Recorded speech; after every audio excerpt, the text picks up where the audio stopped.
Episode of Picking and Putting. Here's our swag, where if you want to buy it or whatever. I haven't made enough of them. I'm here in the South Charlotte studios with Liberty Bill down there on the bottom.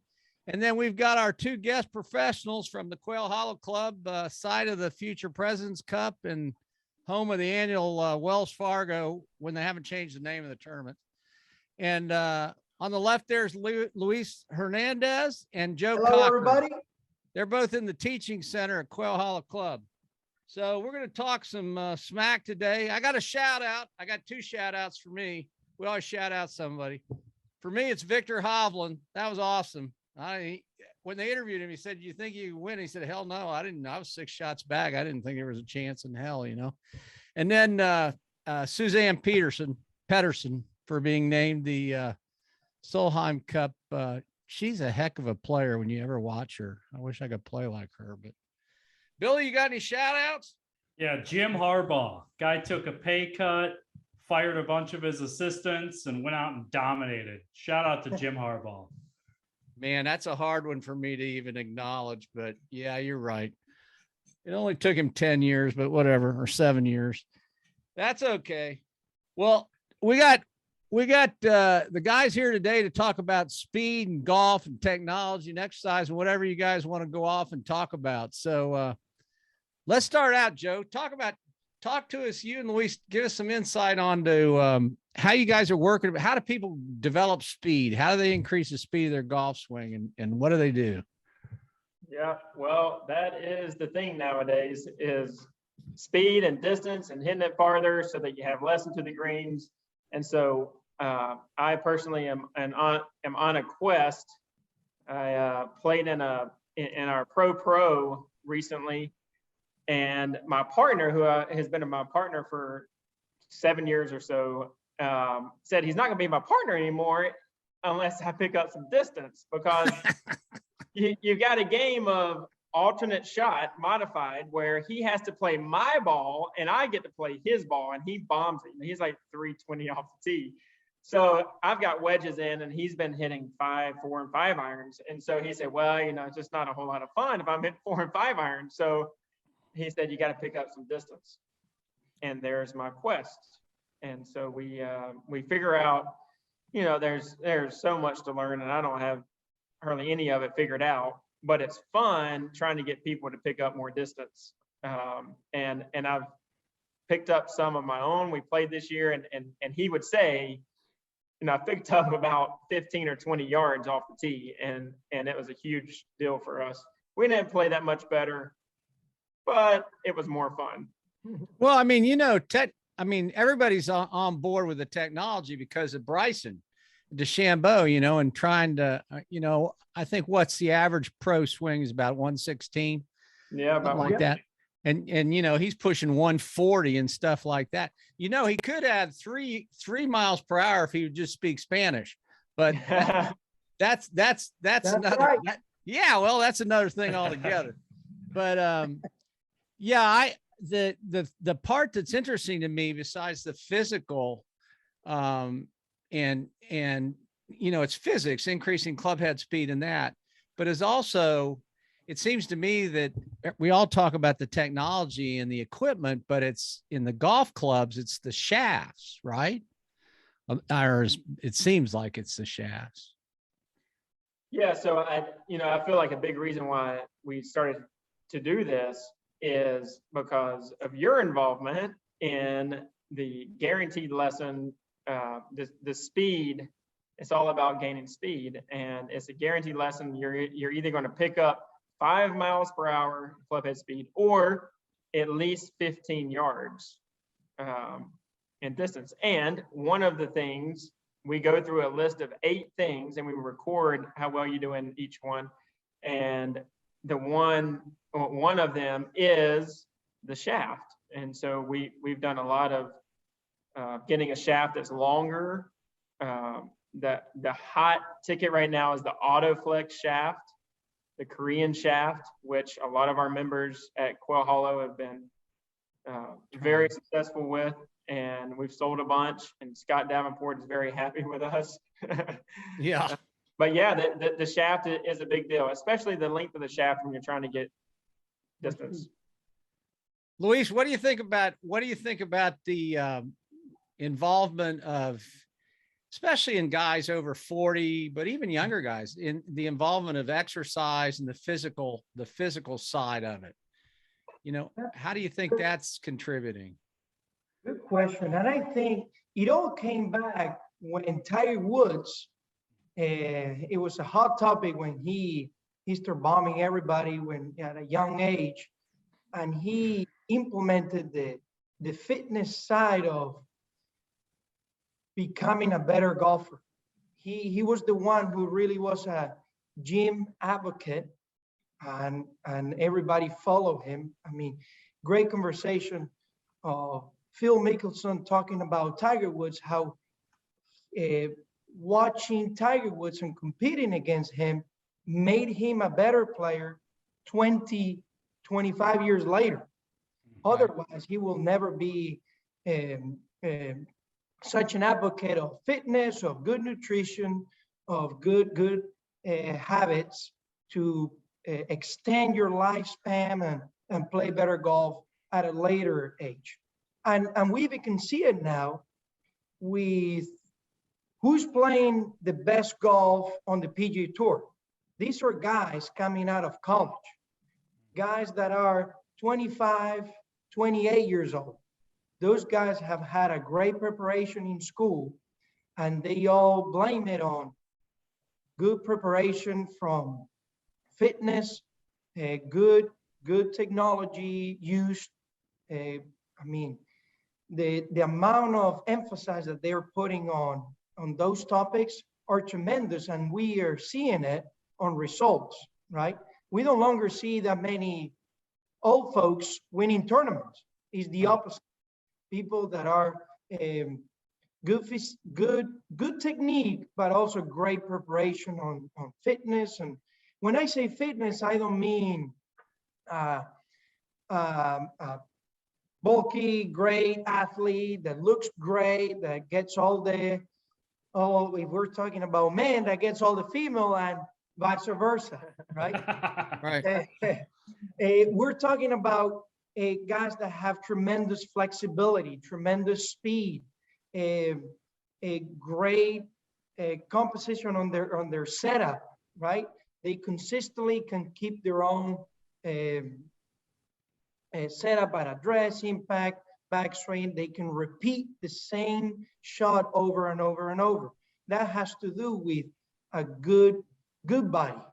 Otherwise, we cannot teach something that, I mean, back in the days, never been a big fan of comparing, let's say, Adam Scott with a 75-year-old golfer. It's just what he can do versus what a 75-year-old can do is not fair. It is not. Well, for distance and stuff, yeah. Well, we like to teach what your body's capable of doing, right? If you want to get better at that right moment, we need to study what your body is capable of doing. But you can always get better at what you could do with what you said, physical training, talking about speed, helping with your equipment, and so on. But I think it's a hot topic, and it started all with Tiger Woods 15, 20 years ago. Oh, yeah, there's no question that was the case. The other part of that, when you mentioned Phil did amazingly. Phil probably looks better now than he looks since he's 18. Now, some of that was driven because he's got, I believe it's psoriatic arthritis, which is a kind of, so he got religion on diet and that. Yeah, I thought it was the coffee. Yeah, well, he does. I mean, well, that's also Phil promoting Phil's, coffee. They used to talk about I forget what I went through that, where if you add a whole stick of salted butter to your coffee, it's supposed to be good for your brain. Yeah, there's a whole lot of, no. yeah. Oh, no, well, That's not a bullet stick, coffee. not a stick, a square. What do you call it? I Bullet forget. coffee. Yeah, well, anyways, that it didn't help, but it just, it's whatever. I'm But curious, yeah, when you guys are looking at distance, what's the number one thing if you're trying to increase a golfer's distance that you want to make sure they do so they don't lose any accuracy?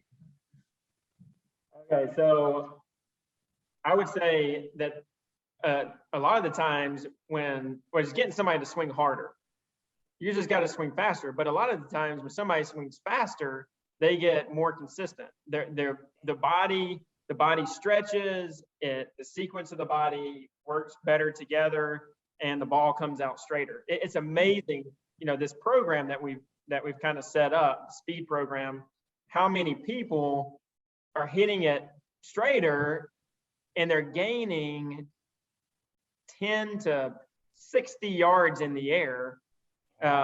Yeah, I mean, we're getting into the 20s of how many people have been involved, and well, so how do you explain Hideki?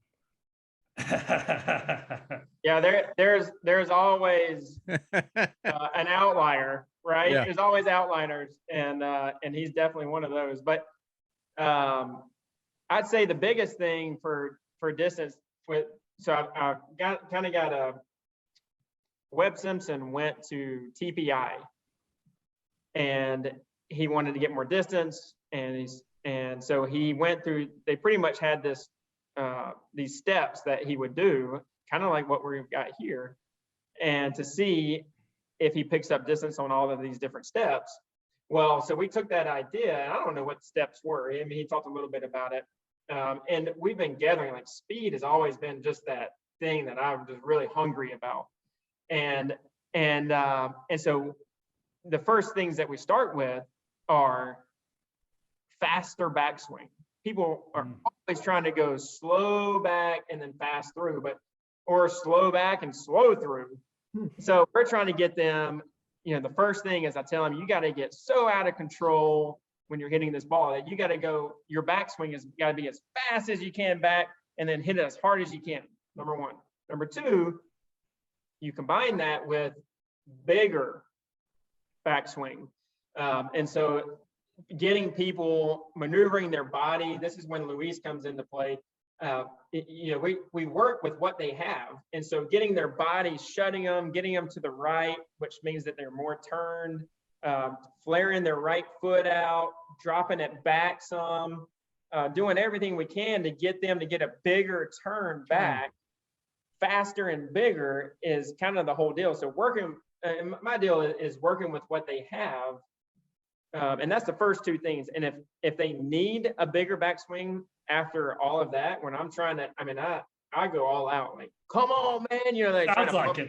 Bigger, faster, because I don't charge the lesson unless they pick up at least this amount of, at least 5 miles per hour club head speed, or at least 15 yards in distance. And if they're not getting it, I'm going at them. And how many yards you get per mile per hour of increased speed? Yeah, it's about 2.5 yards or so. So five picks them up 12, 15 yards. Yeah, that's right. That's right. So that's pretty cool. Well, the other thing I would think over my age group, or over 50 anyways, would be flexibility. And it's more about the stretching and that than it is, I go back, what I was going to bring up earlier when Luis was talking, if you go back and remember the body shape of David Duval when he was number one, and then he got tigered and he lost his weight and he bulked up and he lost his swing, so some people he was a young man then, so I can't blame it on the fact that, but I do feel like to some degree when you were talking about bulking up, that Bryson did this and got real big. And if you notice, he shrunk back down a little bit. I think he's figured out, okay, I don't need to be, WWE WrestleMania dude. I need to just, be that. but he's in a whole nother subject, with his Mo Norman swing and all that stuff. Well, But- I love what he does in that he's the hardest worker out there. He even goes into the night trying to figure things out. That's what you got to do. As teachers, we give you a roadmap of, hey, this is what needs to be done. And then you've got to dig it out, right? You've got to work at it and kind of figure out how that's going to. Well, there were only three men who liked to pound the ball till darkness: Mo Norman, VJ Singh, Ben Hogan. Everybody else, Sam Snead thought Ben Hogan was that list. yeah. Ben Hogan. I mean, I saw a thing. I read this thing that this is totally off the cuff. Sam Snead, the reason he had such a silky swing, when he learned how to play as a kid back in the early part of the 20th century, he didn't have any clubs. So he was a caddy and he had a stick. Well, he went over to the buggy barn and they gave him a buggy whip. And he put a club on the end and he learned to hit the ball using a buggy whip. Now that's like all these clubs we have now with the soft shafts to teach you. Yeah, no, what's the leg shot? It's a leg shot, that blue shafted thing that I showed you one day. Oh yeah. Yeah. So that's how he learned to hit and have that smoothness, because I don't know what his club head speed was, but it was an amazing thing. I got a trivia question for you guys. Okay. What is the average number of dimples on a golf ball? Well, Do you know? It varies. Yeah. The average of 358. Oh, that's pretty good. Yeah, it's 300 to 450. Wow. And it varies. It varies. Well, because I was interested. Some of them, I remember when Callaway came out with a hexagon dimple instead of a round dimple. And then they talked about on this thing I listened to the other day that Sam Snead went out and studied the balls for Wilson back in the heyday in the 40s. And he hit the balls and he kept saying they fell out of the sky. And he said, I think you have too much paint on them. So they put less paint and the balls went further. I mean, just goofy stuff.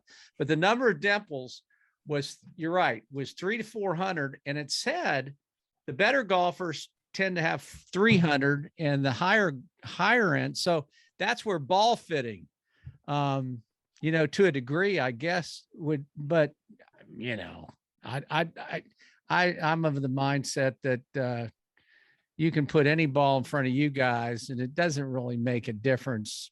Yeah, maybe spin rates and stuff. But for me and Bill, it doesn't mean squat. Just throw a ball down in front of me. It actually is very important which ball you play, and you should buy the most premium, most expensive ball. Yeah, I hear you. Yeah, Well played. Yeah, well played. Yeah, along with a shaft from Korea. That's what I should do. Yeah. It's only $800. Come on. Dog. Yeah, I know. Yeah, I thought this. Yeah, so these shafts, Bill, they're pink like Bubba. Bubba's shaft, and they have their increased flexibility to give you club head speed, and they're $800 or $900 a shaft. So you buy the shaft and then you can stick it in whatever club head you want. And then I don't know if you can speak Korean after you do that, but you should be able to. You're on your way. Yeah. Well, I got another question for you, Luis. I was talking to Robert Carlson about the European after the Ryder Cup, the European team. And one of the thoughts I had was, well, who do you see coming up? You looked at the Americans and you have all these 20 somethings. You looked at the Europeans and you had a bunch of Lee Westwood types. And you go, when do the Victor Hoblins walk into the crosshairs there? And it seems to me like the response I gave to him was, look what the Koreans did with women's golf. And why can't Europe in Germany, Sweden, Switzerland, or whatever, set up similar schools to develop and maybe they are. It seems to me all these young kids come to the US and go to Oklahoma State or something, kind of like Victor. But what is your feeling as a native European? What do you think? What do you think the future of that is? Well, the future for golf, it's in the U.S. And in the U.S., when you go to school, such preparation that they make in school, they literally behave and teach you to be like golf professionals at a young age. If you had done your share up until you're 18 years old, and then you spend 4 years of full-time studies, academics with golf, not only golf, but competing, but working on practicing, having access to technology, because usually these schools, they have enough resources to have access to this technology, having a capability to train with a fitness instructor and somebody who knows about what you need the most to get better at. So this does not exist in Europe. People, when they go to school, they go for academics. And sometimes when people go to school in the US, academics, even though it should be a primary reason of going to school, sometimes it's not, and that's fine, because people, not everybody needs to follow an academic career, right? You have all kind of careers, and I appreciate the diversity, but the US spends so much money, time, effort, and all the above on sports, that's something that they're pioneers in the world. And that's why everybody wants to come overseas to have that kind of preparation for you to take off on your professional career. Well, you guys would have, you would enjoy reading. I read it about a week ago. If you haven't read it, read Bubba's book. Because one, he wrote his book because it really gives you insight into why he, hears crickets on the back of the tee and stuff. He's dealt with social anxiety and depression and all that. And he really didn't, he wanted to turn pro when he was 16. He didn't see any reason to go to college. He ended up going to Georgia. Yes. But he started out in a junior college. So the point of that was, it's an interesting, I think you guys would all three of you would really enjoy reading it. It's an easy read, and you can hear Bubba's voice in it, but it's a good, and he tells about his relationship with Ping and Solheim, and why he has a pink driver and all that stuff. So anyways, I didn't know. I don't know. I was thinking about the when we were talking about the equipment, one more question there about that. So do you guys think there's any and I know, you sell more clubs, you sell more balls, but it really seems like I was back out in my garage. In my garage, I've got a closet that looks not quite like Arnold Palmer, but I got a lot of crap out there.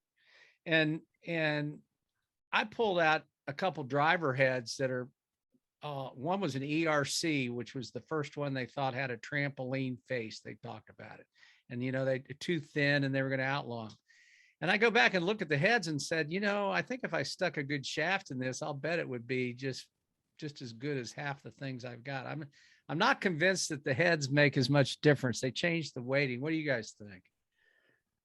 Well, from what I've seen, the heads are what it's all about. Okay.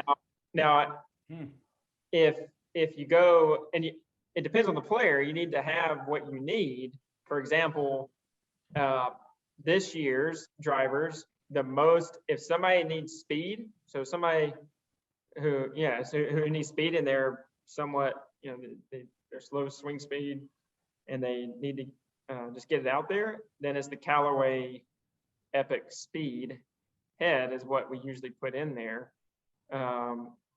TaylorMade is also pretty good. And then you get those that spray it. I'm not going to put those heads with those people that faster swing speeds who spray it. I put a Ping driver in their hand and it's almost automatic. They keep it in place. So we're not that Ping is not long, but they're just really forgiving. And so the head is, I think the head is really important. And you can put different shafts in all of these heads. and I don't see much of a difference. You get some of more of the premium shafts, something with tighter fibers and better material. It can be more consistent, so you're not going to have that kind of occasional spray. But the head is what is so important, and I think they keep getting better somehow. That's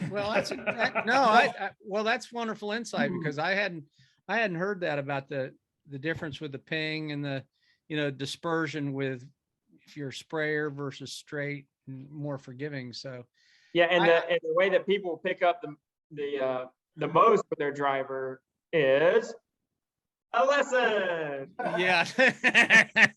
Yeah, all you folks out there, if you live in the Charlotte metro area, these two guys are great. So I know them personally. Those, for example, on irons, some of their most popular shafts, let's say Dynamic Gold, they haven't changed in 15 years? Yeah. So shaft, I mean, it's important. It might not be the most important. Right. Well, I think what you're saying there, Luis, it has specifically when you're talking about really high caliber golfers. I mean, some of the shafts in your irons were basically, you could pump water from them and use them as house plumbing. I mean, they were so damn stiff and and heavy. I mean, when you talk about the gold and then they be tipped or something, and then they start coming out with those hybrid shafts. I can't remember who that's, Kuchar or somebody had that. Yeah. Big deal. Yeah, that was a good move. Yeah, that was a good shaft.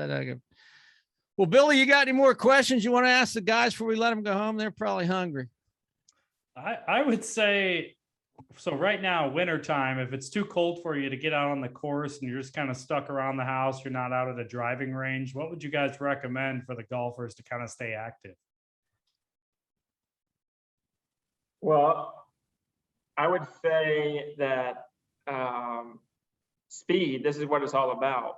So getting yourself to learn to explode is the whole deal. So getting your body, I mean, it doesn't matter whether we'll use like these balls. It's called the snag snapper. It's like a ribbon. It's like a ribbon, and you snap it, and trying to get your body, you go as fast as you can. I had a student, this is very good, I'm glad you asked, that it was in the wintertime, beginning of the winter.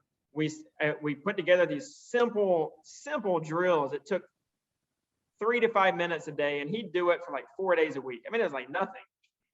But getting him to take this snag snapper, it's just a ribbon that snaps, and doing just a few different drills. And he went from 90 miles an hour just at his house to 102 miles an hour. Wow, that's awesome. In a month. And so 20 minutes a week. It was like 4 days a week, only like 3 to 5 minutes a day. But he would do these certain drills, and I'd go to his house in the simulator and give lessons, and just saw that. And when he did it the first time, I was like, man, he doesn't have it. And then by the time a month away afterwards, it was incredible how fast his body could move back and forth. And it went into his golf game. I mean, his driver. Well, that's like 30, 40 yards. Yeah, that's awesome. He did. I mean, and whenever I give him a lesson, so that was about 3 years ago, and he's sustained those numbers. But anytime he hits like a 7-wood or I mean, he says, this used to go my driver distance. He says it all the time. He hits a 9-iron now, and he says, this used to be my 6-iron distance. Well, so that's the old, that's a good winter tip. Like you said, Bill, go out, somebody who's listening to us, that's got snow on the ground, and that's the kind of thing you can do. And if you did it every day for 10 minutes, come March or April or whenever your season starts, you're going to pick up a lot of speed. That's a good tip. Luis, you got any tips you want to give us on the way out the door? Well, I like to add to Joe what he was talking about speed and in golf, in your golf swing, the one thing that matters, probably the only thing that matters, is your impact. That's the masterpiece of your swing.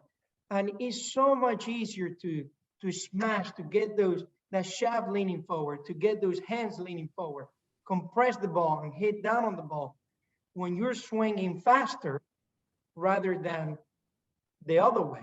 So just by doing that, you will really improve your game, not only on driving, but to make sure you smash the ball and make a good impact.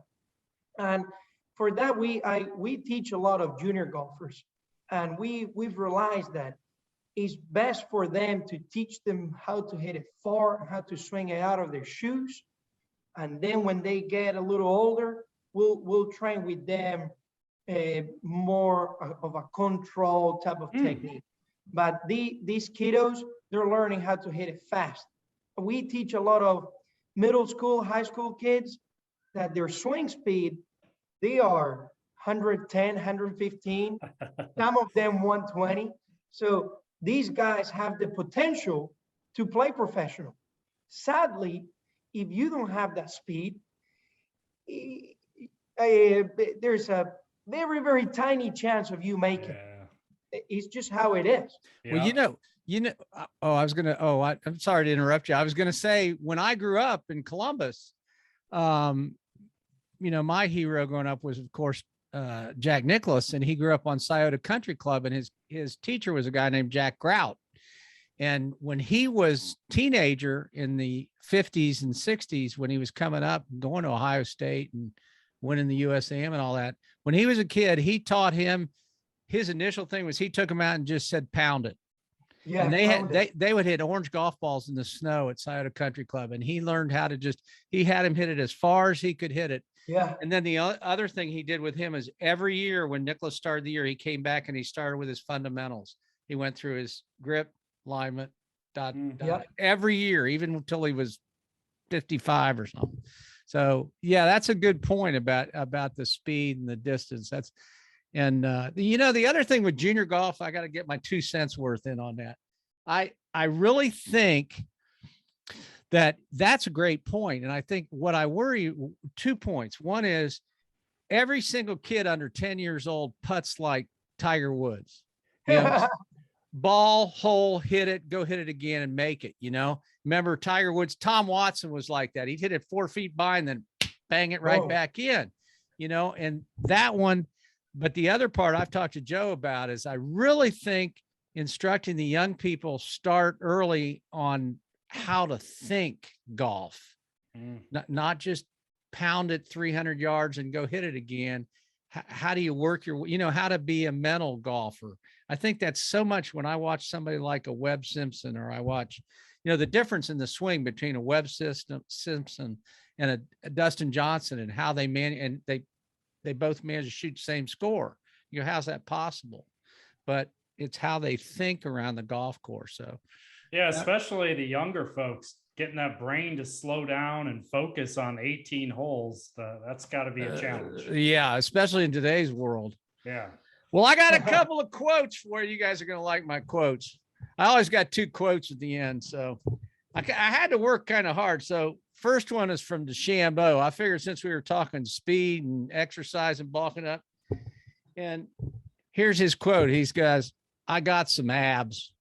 The rest of his quotes were too scientific. Now, the other one is this. You guys may not even know who this is, but the other one was from Jesse Owens, who won the. He was a world sprint champion in the 1936, and Hitler and Ohio State guy. He said a lifetime. He said I did a lifetime of training for just 10 seconds. Wow. Think about how hard somebody like that trained for just 10 seconds. The Olympic athletes, you got to give them credit for what they do. I mean, that's just craziness. Well, guys, any parting shots? Bill? Oh, don't give up, Jimmy V. It's Jimmy V week. Oh, so yeah. That's my quote. Don't give up, Jimmy V. Well, you got to have it in for the bald index. Who am I talking about? Oh, Dick Vitale. Dickie V. Yep. Yeah. Shout out to Dickie. Keep fighting, Dickie. Keep fighting. He's a hell of a sports guy. Guys, we loved having you. I'll make sure I send this to you so you know how to get to it. We'll probably have it out tomorrow, and it'll be fun. You can look it up and show everybody, you know, laugh about it and whatever. Yeah, tell Um, your friends to smash that subscribe button if you would. Yeah. That would be great. Yeah. And yeah, and I'll get out there and buy some golf balls. All right. Dr. Z and Bill, thanks for having us. Oh yeah, Hey, we thanks love for coming on, guys. we That was loved it. awesome. It's always Thank fun. you. Enjoyed having you. You guys have a good evening. Go home and get something to eat. See you, Thanks. Billy. Thanks, Till guys. next Take care. time. Bye.